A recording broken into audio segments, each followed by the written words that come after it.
barashada Soomaaliga. Kusoo dhawaada casharkeennii barashada xarfaha Soomaaliga qaybtii labaad. Casharkana waxaan ku soo qaadi doonaa barashada shaybaanayaasha. haddii aan soo qaato xarafka ugu horeeya, xarafka da markuu weyn yahay sidan ayaa loo qoraa, markuu yar yahayna sidan ayaa loo qoraa. tusaalaha koobaad tacawo, dameer, doofaar,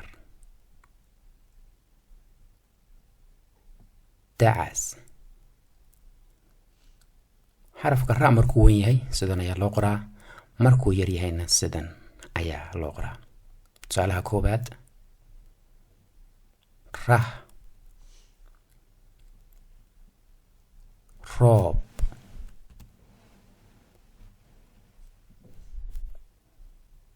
rati ama awr, raad. xarafka sa markuu weyn yahay sidan ayaa loo qoraa, markuu yar yahayna sidan ayaa loo qoraa.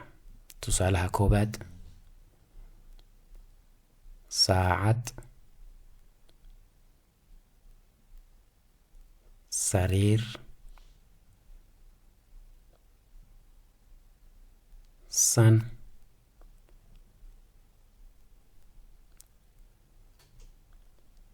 sac.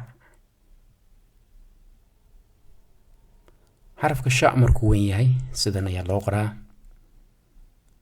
markuu yar yahayna sidan ayaa loo qoraa. tusaalaha koobaad shabeel,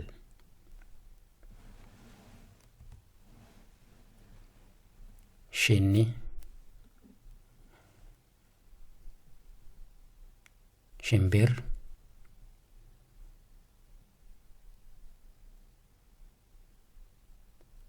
shamac.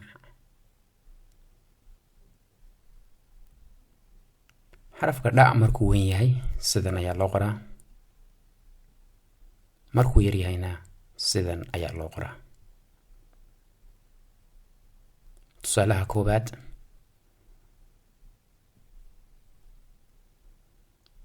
dhar,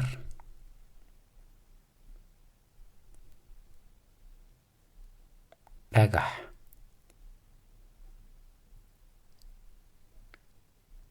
dheg,